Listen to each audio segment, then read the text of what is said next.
Good evening and welcome. My name is Victor Verhage. I'm sharing to you live from quarantine here in New York City for the Rough and Ready quarantine version April 6th show.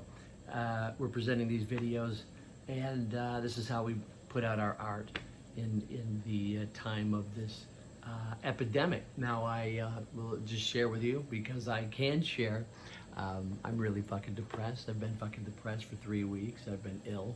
I don't know if it's the thing or not the thing, but I've been ill, and it's been awful, and it takes every little ounce of life out of me. It takes my soul out of me. I wanted to kill myself last week, not for the first time, but certainly it was pretty strong. There was a bunch of spiked fences in our neighborhood not far from here, and I had a very strong urge to just pound my head into a spiked fence just to relieve the depression. It could have killed me, but hey, either way, relief. You know what I mean? So now I could go on about all this and how, sucky all this quarantine shit is, and how I completely am not doing anything. I can't write, I can't create, I can't do anything. I just sit and lay and feel really bad about myself. So instead I thought I'd tell a story. I tell a story about heroes. Heroes, people that I love, people that are close to me, and people that mean the world to me. And these people are called the Bosts. Doug Bost, Carolyn Baumler Bost, Acadia Bost.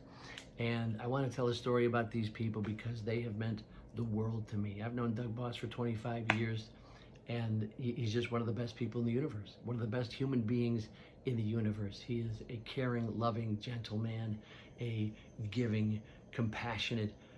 He's an idol of mine, not just as an artist, but as a true humanitarian, as somebody with decency, as somebody with a commitment, with somebody who cares about what he believes in, and he stands up for what he believes in. And I could go on and on. It's a tribute to Doug and Carolyn and Acadia, which happens to be Carolyn's birthday today. Happy birthday. And these people are just the greatest people in the world, and I am blessed that I know them. And I am blessed, this is the story. The story is that they made a movie a couple of years ago. Doug wrote it, directed it, and he put me in it with Carolyn and Acadia. Now this was a movie, Doug's dream, Bride in the Box. And really it starred Carolyn, Acadia, and myself.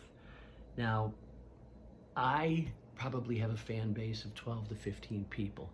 Doug has a fan base of hundreds, and he should have a fan base of millions. That's how good he is, and that's how wonderful of a person he is, and that's how giving he is, and that's how much this work means to him. And that's why I wanted to do everything I could to help this man make his vision come to reality. So I'm going to tell one little story about this experience. So we shot this movie in Maine, right? And this is after this guy worked his ass off to collect the money to do Kickstarter, to collect the money to make this movie. I mean, the amount of love that came together to make this thing happen is astronomical. The putting me in it was, I can't even tell you. At this point, I feel like I don't deserve it. Then I did a little bit, but now I still wonder. But in any event, I was grateful to be part of it. I wanted to do everything I could to help this person. We had many stories about the times in Maine. It was a wonderful experience. This was Doug's dream, and money was tight, it was low budget, and we worked our asses off. And I'm going to read some of this because it's important. So one of the big stories, there were many, but one of the best stories for me was this one shoot day that Doug was looking forward to. It was an idyllic lake shoot with me and Carolyn. I was playing the husband, the wife was Carolyn, and Katie was the daughter. And we had a scene out in the water. And so Doug finds this place, this idyllic place, this beautiful lake surrounded by mountains. It was like, I don't know, the Acadia, I don't know, Maine. It was just beautiful, it was gorgeous. And there was no bathroom. Okay, so see, I'm not like a prima donna or something, but I gotta use the bathroom a lot. I got IBS, I got, issues, ulcers and shit like that, right? So there's no bathroom. So now, first of all, we drive, park, and then we gotta carry equipment. Half a mile, 3/4 of a mile. I don't mind. I love helping out. I want to help out. Then I had to go to the bathroom. I got a bad stomach. So I got nowhere to go. Somebody hands me some toilet paper. I got to go a mile into the woods to find a log to sit on. for maybe 30 minutes of just evacuation, and it's just painful. The rest of these people are having a great time. Doug has his friends and relatives as extras doing background work, and they're having a great time, and I'm dying. So I'm upset. I'm mad because I need a bathroom. That's all I asked for. You know what I mean? So I get over it. I come to set. So the next scene is, you know, and I'm not giving away the movie, but we have a scene where I'm out with the Acadia and Carolyn were swimming.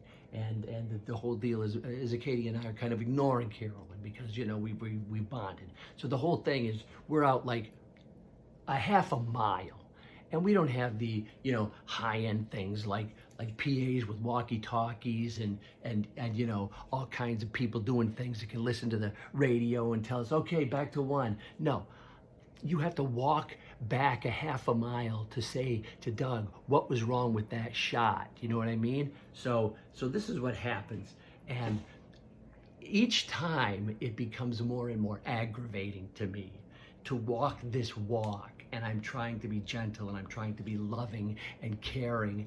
And Tony Burns, here's the Tony Burns, he's the DP. He's this British guy who's very, you know, he smiles a lot. He very rarely gets upset. In fact, he enjoys making me, you know, the butt of his jokes because I take things seriously sometimes, and you know, his humor is so, you know, British and shit. So, but I have to walk back to ask Doug for direction because we go through these scenes and they're kind of exhausting. And after about 13 of them, I march back to the shore, and everybody's looking at me, and everybody's looking at me. I'm a nice guy. I love everybody. I'm a nice guy. And I go to Doug and I go, what the fuck do you want? Just tell me what you want. And he's like, okay, just do this, and do that, and do this. And everybody's kind of smiling, but I'm not smiling. I'm not. I'm very upset because of my bathroom and because I had to walk all the way in to find out what to do, and then I didn't do it right. And this is a guy I love, and I want to help him so much. I can't stand it. I want to just make everything work for him. That was one day that I'll never forget because I just remember the like half mile of walk where he would look at me and he would smile knowing that I was coming in with the rage. And I very rarely had the rage. I was pretty good about it, you know, I took care of things. But this was one of those moments. Anyway, I have this love for Doug Bost and Carolyn Baumler Bost and Acadia Bost, and I am so grateful to be part of this film that is going to be something, Bride in the Box, and I'm a part of it, and it is a wonderful dream of Doug's, and he deserves every happiness in the world. And if I can do anything right now in this condition of the world to send love and healing and joy to everyone and every person. I personally send it to Doug Bost and to Carolyn Baumler Bost and to Acadia Bost, that they have every dream come true because they deserve it, because they are the best people in the world, and they made me feel good even after I went off like some diva, you know, like Sean Penn or some shit, you know, after that. I don't know if I got anything else here. But it's a lot of good stuff about Doug Bost. That's all. That's it for tonight. And you guys stay tuned, and I love you, and keep the faith because we're going to get through this bullshit.